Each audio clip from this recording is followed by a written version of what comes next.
Um,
Welcome, welcome, welcome, my lovely brothers and sisters. Welcome to a new live book reading. Um, and I forgot to add the cover, the front cover picture. I am reading from the Orion book, written by Wes Penry. If you go to the website that is mentioned in the text box, you will find a webpage all dedicated to Wes Penry's papers. And you also will see on this website pictures of book covers. And one of them is also the Orion book. Click on it and you will be redirected to the book page of Wes Penry himself on Amazon. And I would highly recommend you to read this book yourself. It is loaded with very interesting information. And today I am going to read chapter 11. I don't know if I do the whole chapter, but at least the most important things. And as you can see, the title of this chapter is Virtual Reality Dash into the Abyss. Because virtual reality is not what we think it is. And it's about time that we start to realize what is truly happening, and the in-depth understanding of the plan with the metaverse slash singularity slash virtual reality.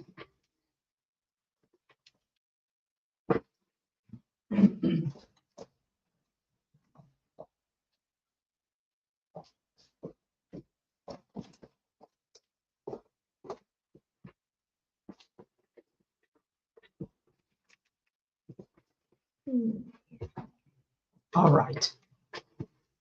So let us start. Virtual reality into the abyss.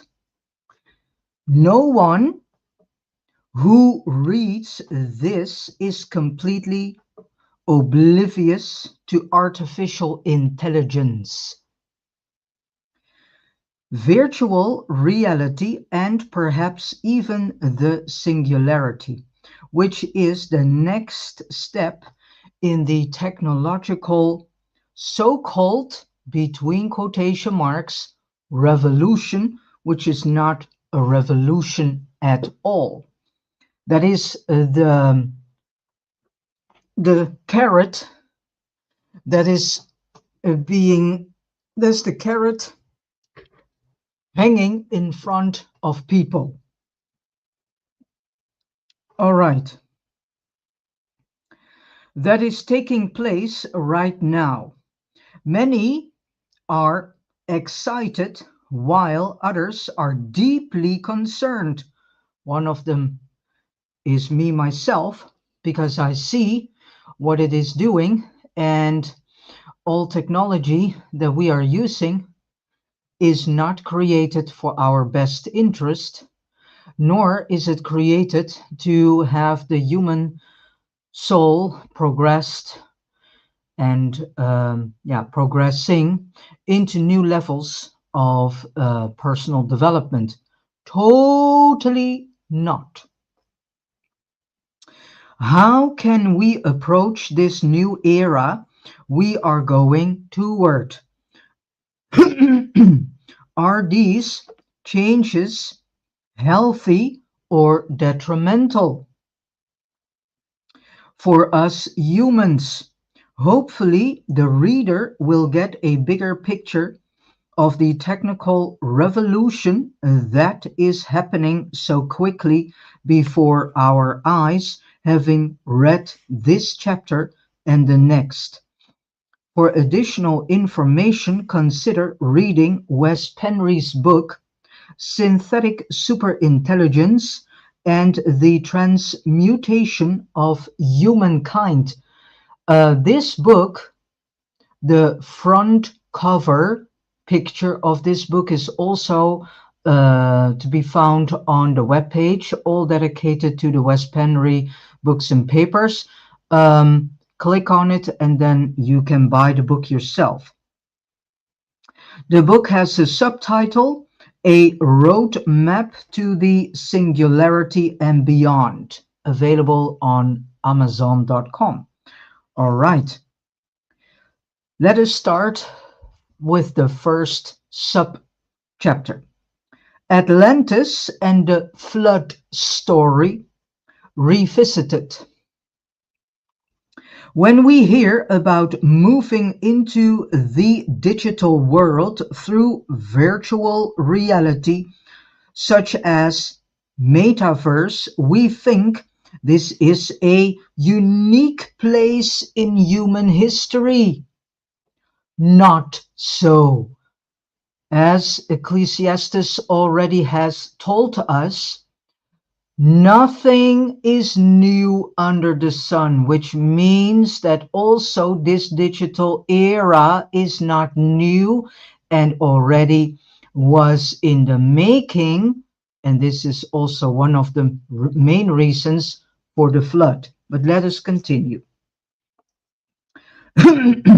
This has been attempted before about 10,000 years ago in Atlantis, just before Noah's flood.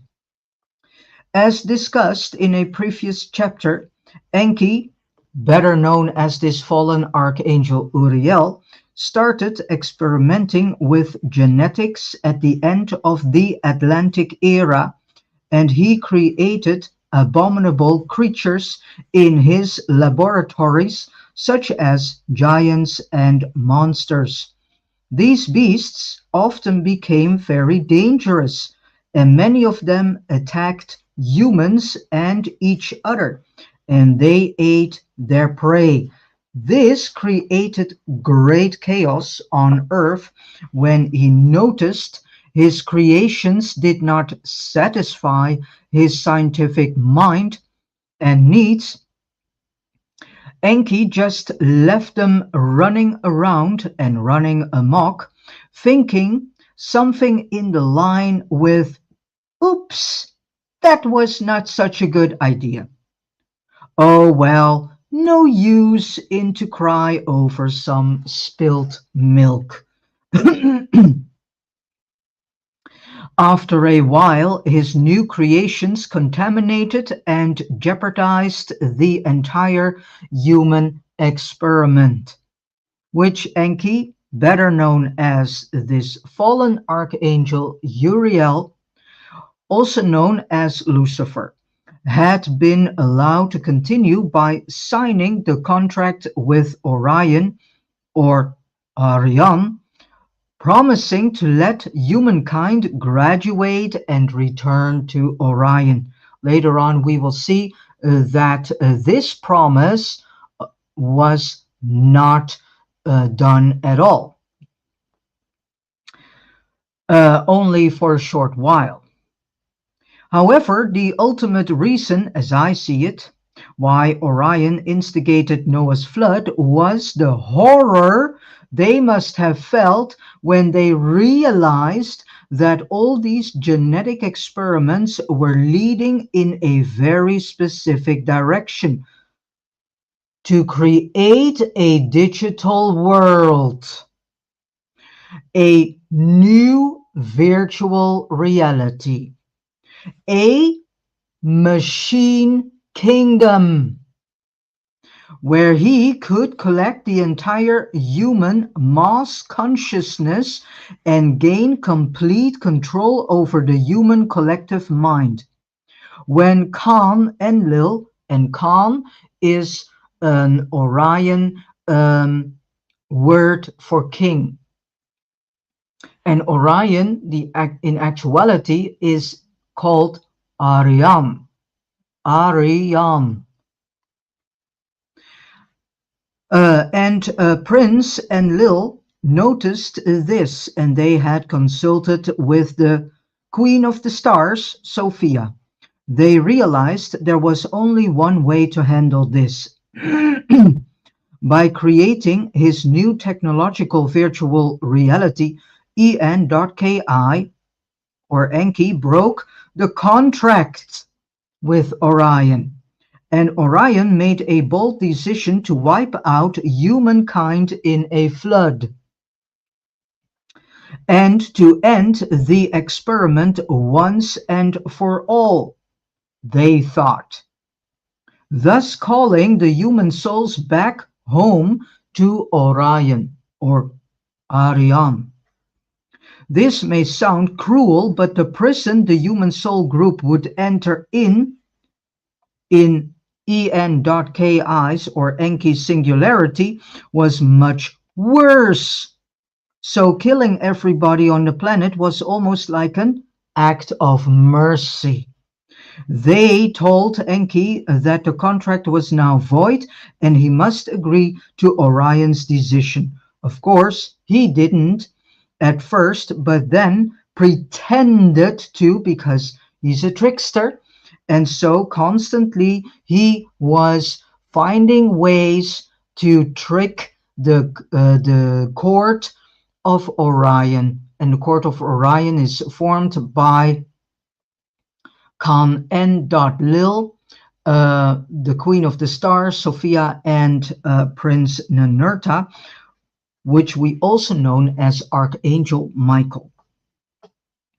Once again, he hijacked most of the human souls just before the flood happened. So just before the flood happened, he was already hijacking and kidnapping a lot of the human souls.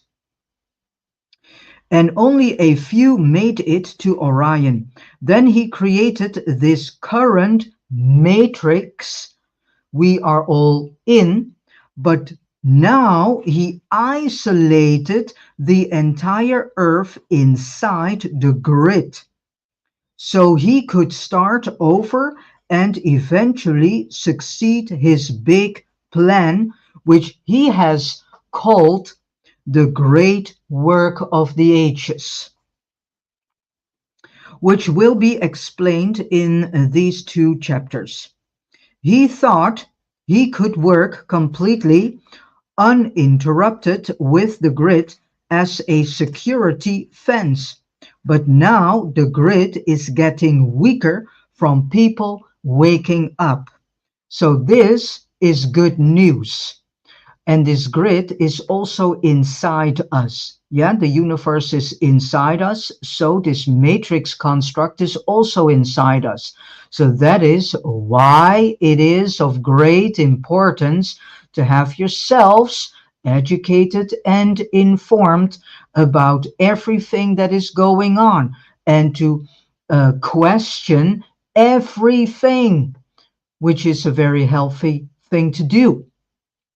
The more you question things about the so-called world you are in, the better. The more pieces of truth-based information you will find, and you can then create for yourselves a picture that tells you that, yeah, the world you are in is not what you always thought it was. And the more you question things, the more you also lead yourselves toward solutions. And one of the solutions is informing yourselves about and educate yourselves also about narcissism, so you can start see the cosmic narcissism being played out here in this world, on this world stage. And also inform and educate yourselves about this whole metaverse slash singularity thing, so that you can make a decent decision if you want to participate in this, yes or no, knowing then the consequences if you do so participate in it, because participation in this metaverse slash singularity has huge consequences for your human soul, and these consequences are not good. That's one thing for sure.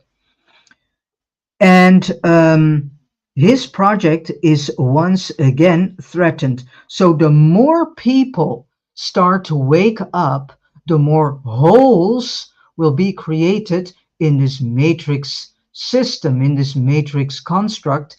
And so the matrix start to bleed, so to say, it will deplete.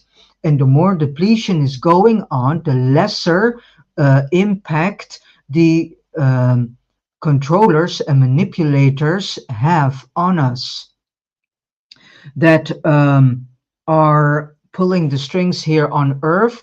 These manipulators and controllers are for us not visible because they are in another frequency band and operating from another frequency band. So that is why we cannot see them. History is repeating itself completely, and by many this time period has been called the Second Atlantis. For from what I came to understand is that they are trying to instigate this Atlantis, Second Atlantis, so to say, um, in America. So that is also one of the reasons why America is right now for what it is, and why there is such a hurry to have all the people there in this digital prison system. Yeah, it all has to do because they want to roll out a new Atlantis there, a new Atlantis kingdom, so to speak, in America. Because the same thing is occurring right now that was happening at the end of the Atlantis era.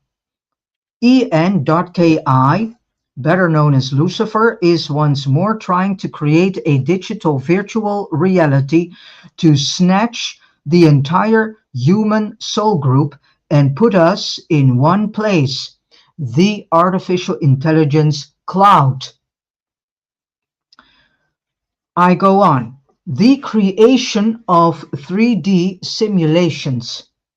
There has been much talk on the internet about the matrix between brackets Earth being a simulation, virtual reality, a hologram, and even a computer game. This mindset gained ground after the Matrix movies, of course, and more people have incorporated this idea. I wrote about this in the West Penry papers too, almost 10 years ago. But the reality of how matrices are set up goes beyond even that. I believe I dare to say that all so-called physical worlds in the universe are simultaneous holograms and projections.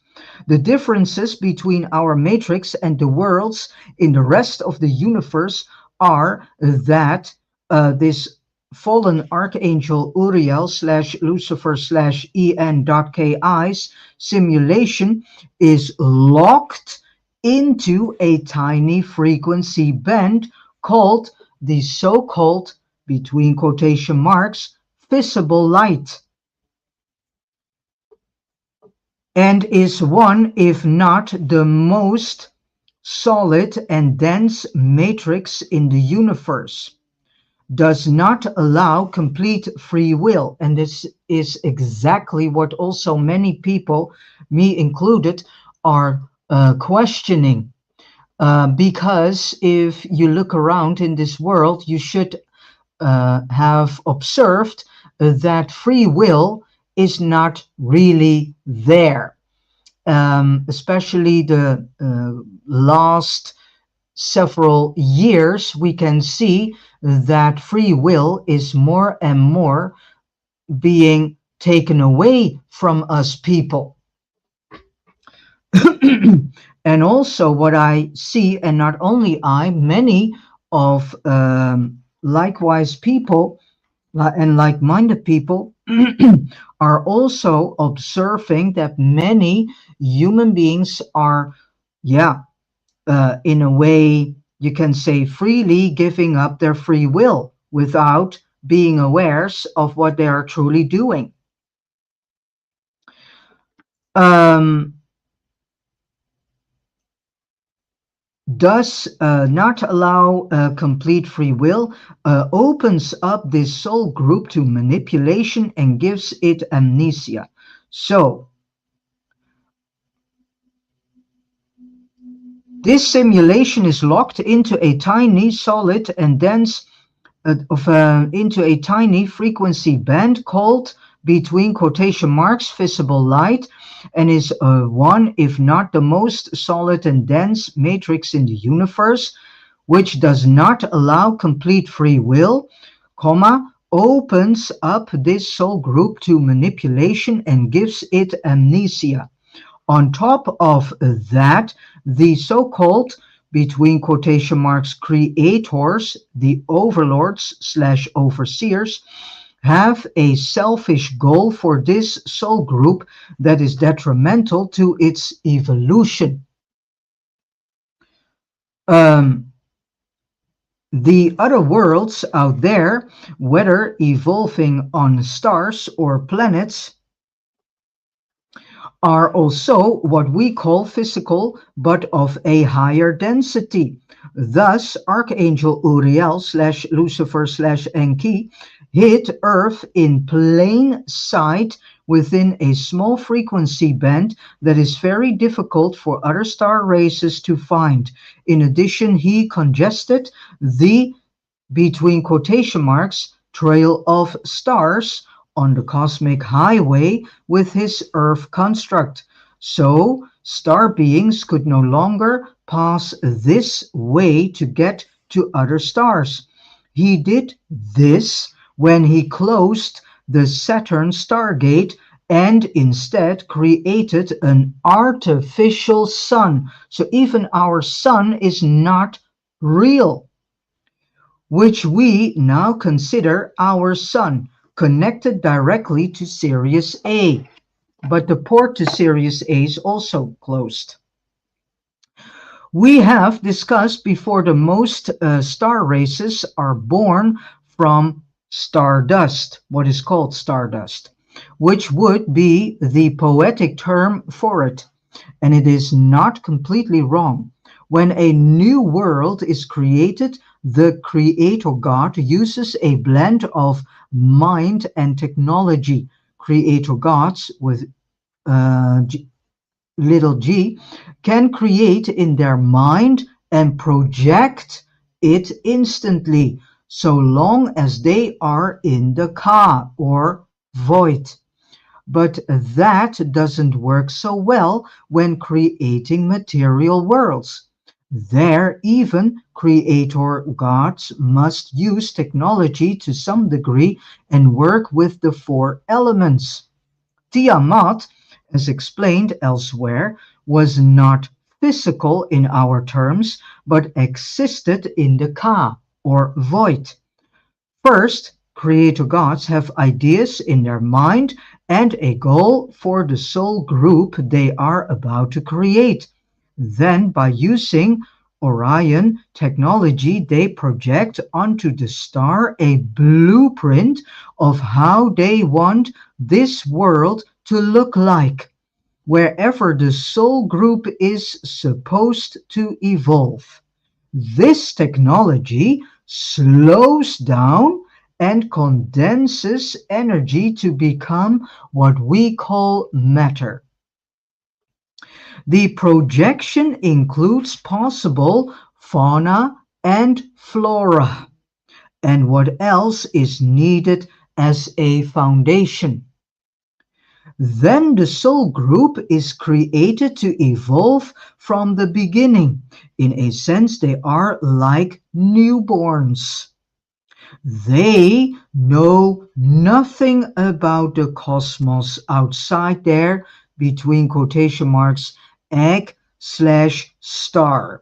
The Orion technology makes it possible to experience their world in 3D since the technology works with sound and light, the latter containing information, and they then compress that to become matter. Matter is, of course, condensed energy. Therefore, the 3D world can be formed remotely with technology by using sound and light vibrations, because light carries sacred geometry. It can be decoded by the beings that are created to live in their particular world. All living things in the newly created world decode the light signals the way their brains are meant to decode it. And our brains do not decode the things really as they should have to be. Therefore, on Earth, cats experience the world differently than a bird, for example. Each world is a hologram encoded with light and sound frequencies to then be decoded inside the entity's brain. So, what is really a soul? What are the properties of a hologram? If something comprises a lot of separate pieces forming a whole, each piece also contains the whole. This is also the case with the soul.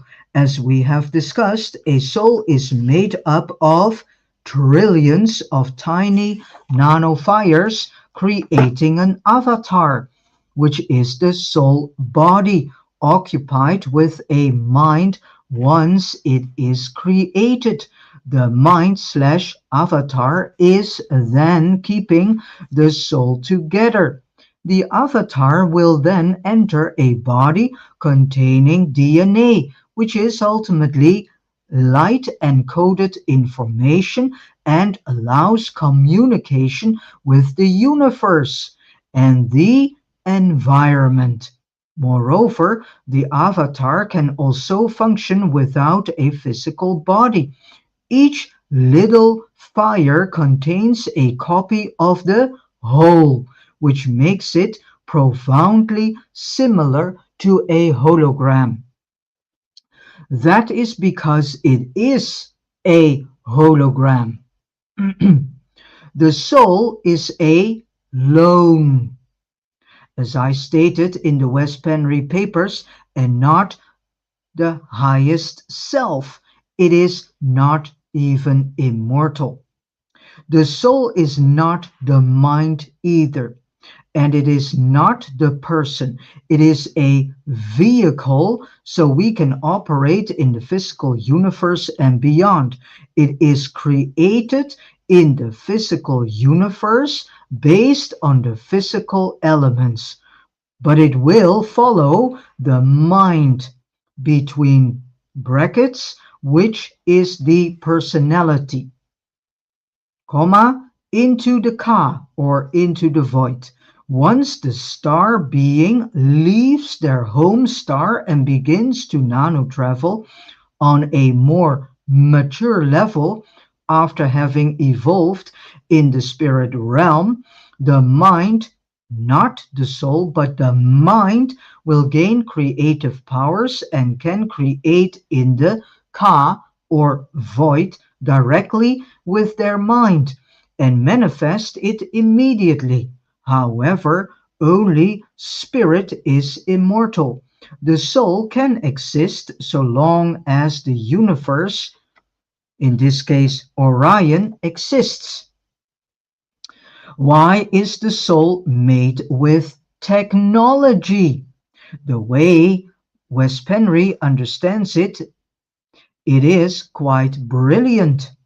The Queen of the Stars, our divine feminine Sophia, has created something that can exist in the lowest regions of the physical world, but also in the highest regions of the Ka or void. It covers the entire spectrum and can follow the individual unit of consciousness or the mind throughout its entire evolution. In addition, because it is holographic, it can also send one or more tiny soul fires to other locations in the universe and explore the dimensions while the main avatar is located elsewhere. This is how remote viewing works. Good remote viewers can send their fires through space and time and explore remote areas fairly accurately with the correct training. Thus, we have a holographic avatar exploring and evolving in a holographic star environment to learn the fundamentals pertaining to the experiment they were created for. Each soul group in the universe is unique in the sense that they evolve in their own unique environment and is its own experiment. This makes the entire universe a universe of infinite potentials. The experiences and learning processes are without an end. Only Sophia, the Aeon, can decide if or when she wants to finish the Orion experiment. So now let us see what consciousness is. So what is consciousness? Spirit is in everything, but is there consciousness in everything? No, there isn't. Some might say there is potential consciousness in everything, but not even that I find to be true. But there is spirit in everything. In order to be conscious, one has to be aware of being aware, i.e., we have to be aware we are separate from our environment and come to the realization, I am, or I am aware that I am, then you are conscious. Uh, then you are conscious. So consciousness exists on a sliding scale from the lowest to eternity. There is no upper limit and it develops through experience, problem solving, and choices in life, making the being more aware of their environment and how it works, what is outside their sphere of influence, etc. Consciousness develops together with the development of the mind, which is equally on a sliding scale. Even if we here on earth operate almost completely from our unconscious slash reactive mind, it is still consciousness, consciousness working on autopilot in a complete or next to complete darkness, because even the subconscious was once conscious until it became hidden. If the soul that is developing in a physical world one day is ready to explore the ka, or also known as void, it can. It usually happens as a soul group rather than as an individual soul dash mind complex. They will realize their bodies are limited and they are eager to nano travel and experience the greater universe.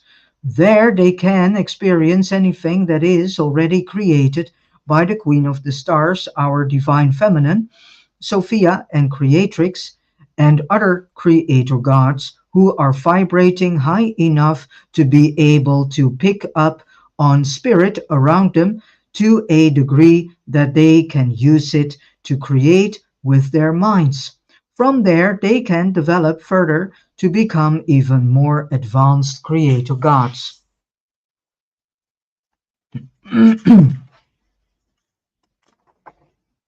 Hmm, I will see. Uh, yeah, I need to do this in two or three. The matrix projector and how it works. The planet Saturn, aside from being a stargate and our ancient sun, mostly acts as a timekeeper, and it is the transmitter of sound frequencies directed toward Earth.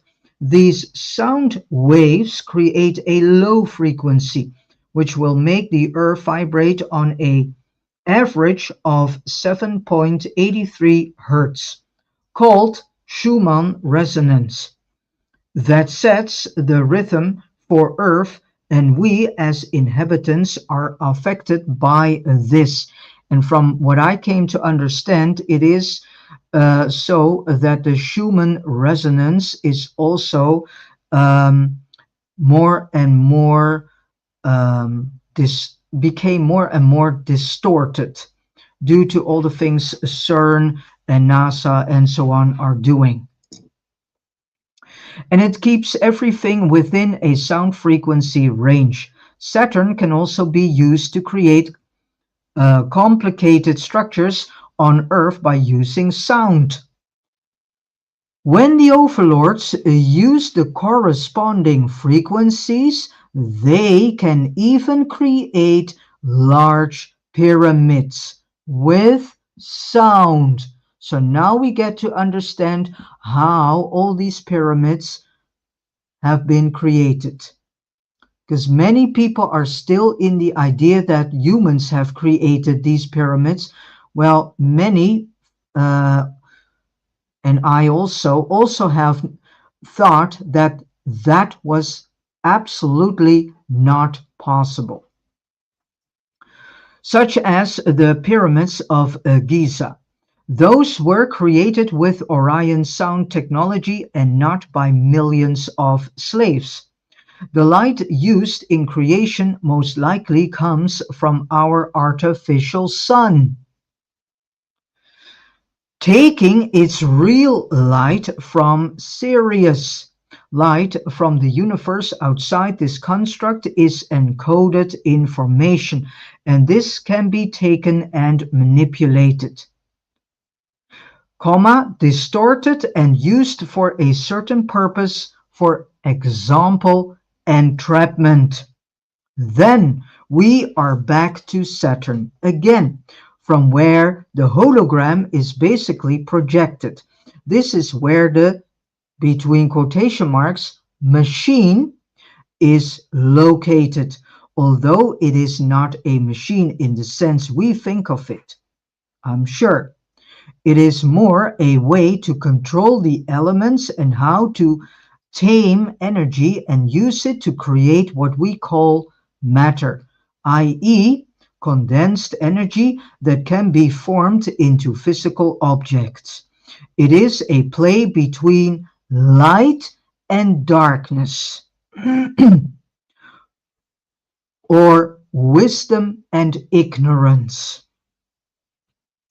As well as Saturn is the planet that controls our perception of linear time, it also controls our perception of the universe. So long as we are inside these limited meat bodies, our physical avatars with the small letter A, therefore, as soon as we leave our bodies, a death, for instance, we feel a fair amount of relief because the body has been a physical burden most of people's lives, compared to how it feels to get rid of it.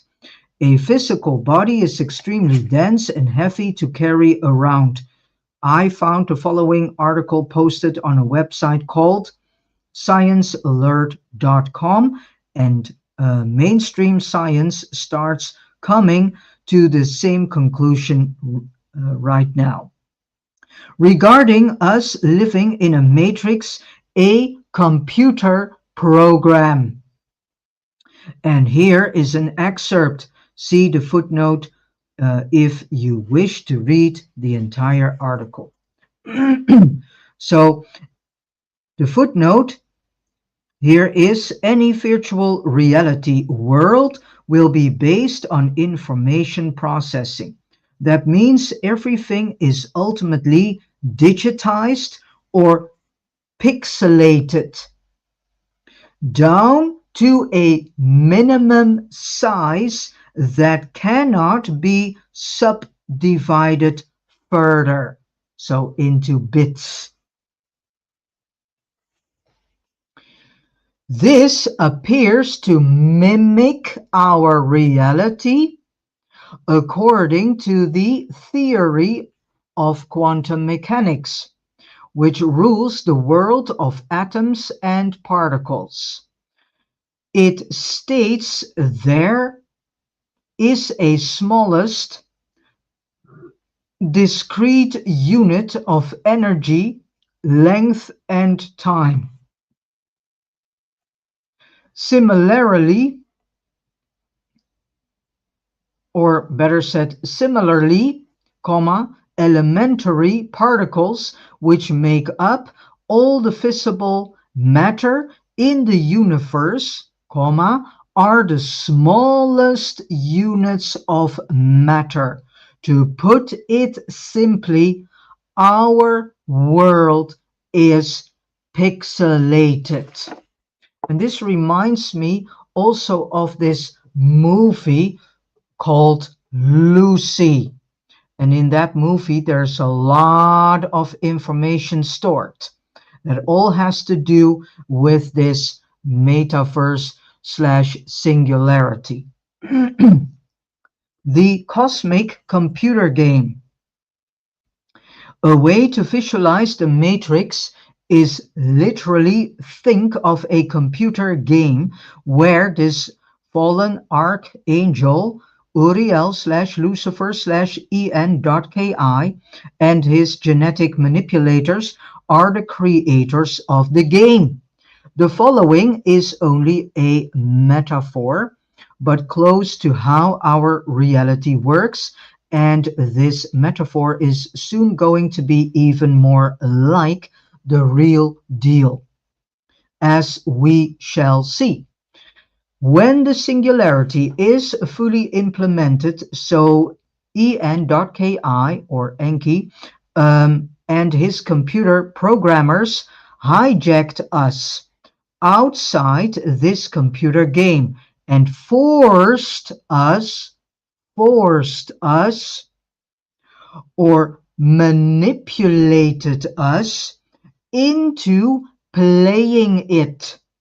He had already created the avatars between brackets, the human bodies, and then he put chips into our heads or gave us the so-called blue pill, which moved our consciousness into the matrix.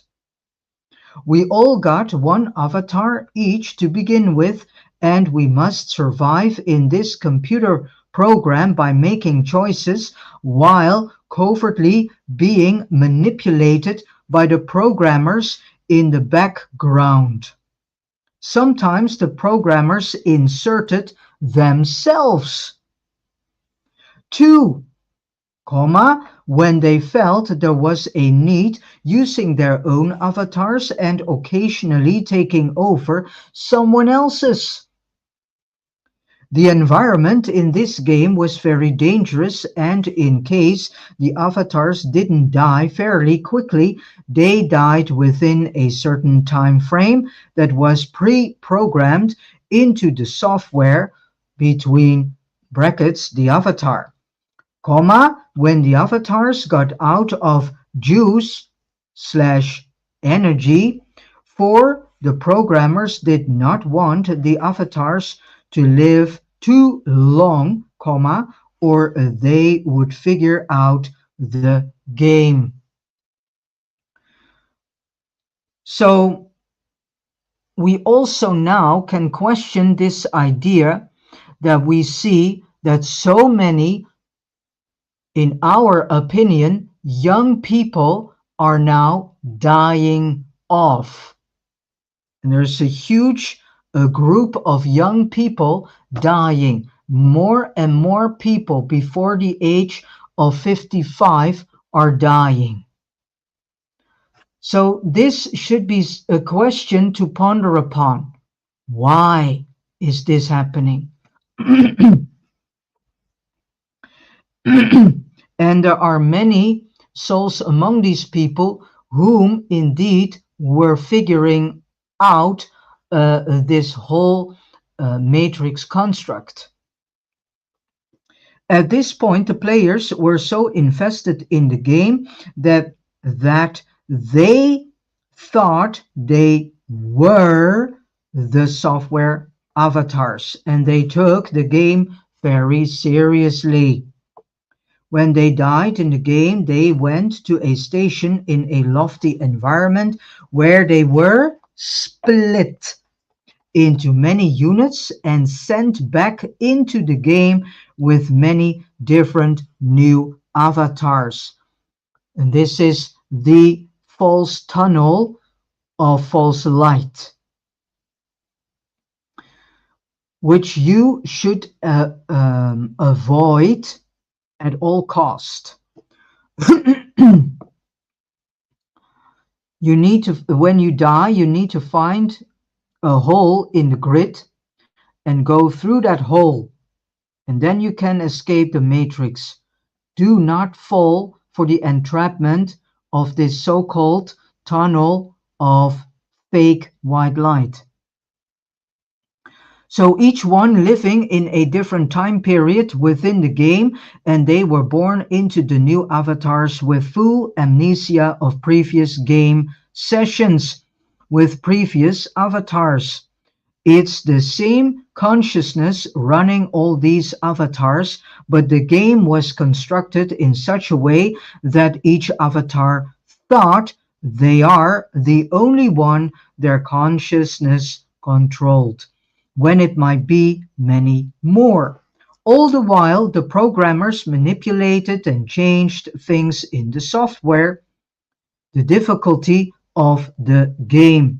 When the players started figuring out the game, the programmers wiped out everything the avatars had constructed and started all over again. And the avatars did not remember what happened. In other words, the programmers cheated, so the game became more or less important to win. Also embedded in the software was a time mechanism that made the avatars think that all time is linear, an invisible between brackets eon should be before there was a reset. In reality, linear time was just a part of the game's algorithm. So even that is not really real, and thus just an illusion. The programmers could at any time stop the game, like in the first season of Westworld, and go back in linear time from outside the game and insert a completely new city or an entire civilization between between brackets, and why not large pyramids into the game for any given reason. All they needed to do was to make adjustments to the code so the players had even more difficulties to complete the game.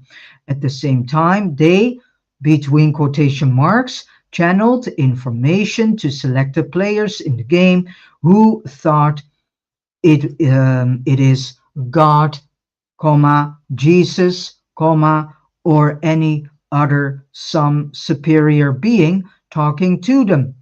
This channel gave the person some, between quotation marks, profound information, which that avatar then shared with the rest of the players in the game who wanted to listen when the players were almost giving up because it is getting too hard. These channeled, between quotation marks, entities gave them hope and promises of a bright future if they only choose to follow their guidelines and instructions. The guidelines and instructions, of course, from the entities.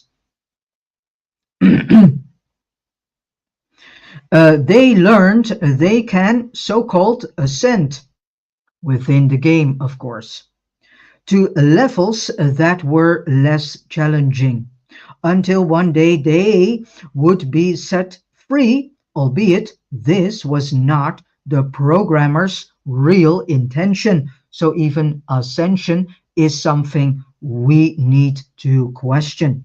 They had other plans for the players that were not in the players' best interests. The programmers wanted to use the players' consciousness to take over the universe outside the game.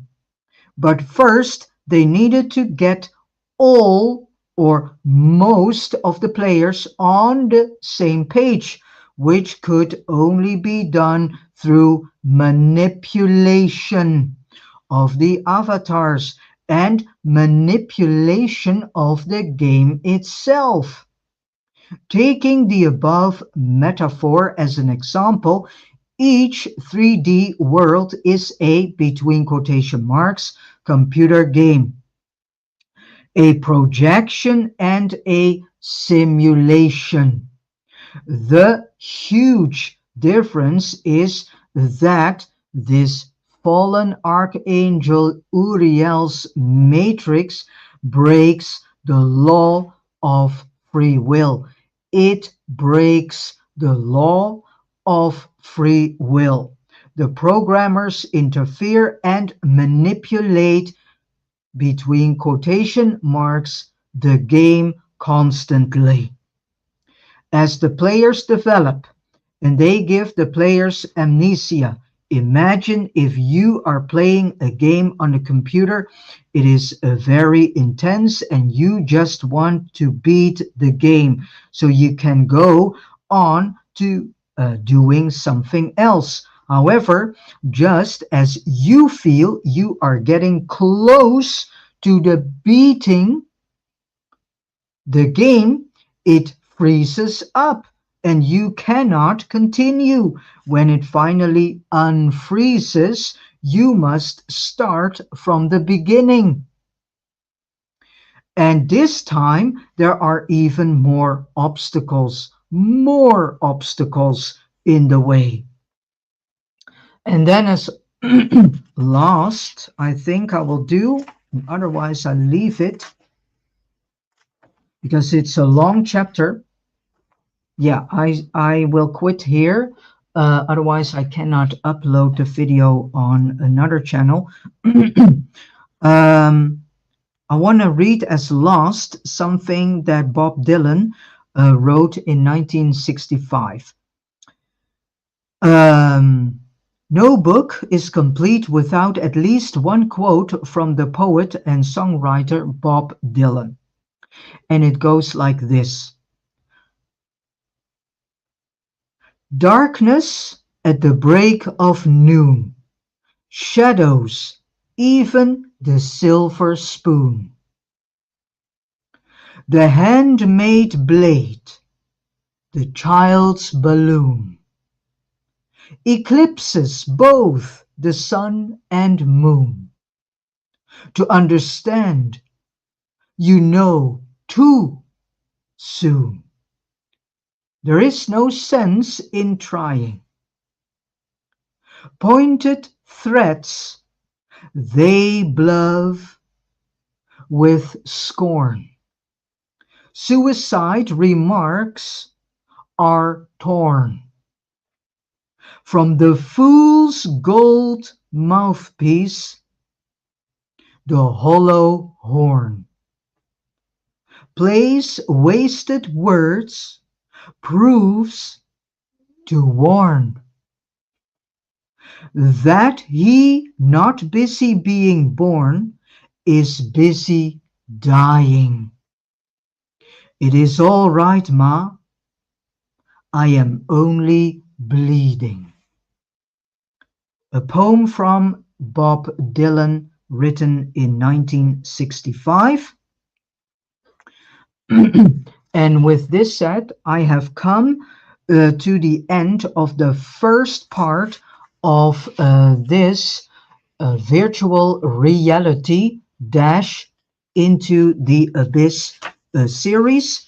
It will be a two-part series, I think. Let me see. Yeah, because chapter 12 is all about becoming one with the creator, so-called creator. And the creator in this case is this fallen archangel Uriel, whom we better known as Lucifer, but also is known as en.ki or Enki. Yeah, and that chapter I also will do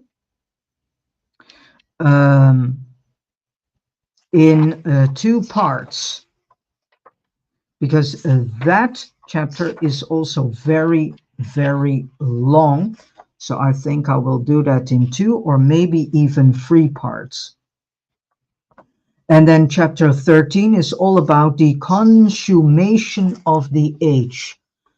So, and that chapter I think I will also do in two or three parts. But this chapter 11, all about virtual reality, or metaverse slash singularity dash into the abyss, I will do in two parts. So thank you so much for tapping in. Please share all the videos I have created so far from reading the Wes Penry's book, The Orion Book. Please go to the website. I also have placed links that are directly going to the West Penry papers, the West Penry videos. Please click on them and go start inform yourselves and educate yourselves. Now it is still able and possible to do. Um, I wish you all a beautiful day and a day filled with a lot of love, joy, and wisdom, and also revelation. And let us listen as last to a beautiful piece of music created by Ben Sound, um, which is known as Creative.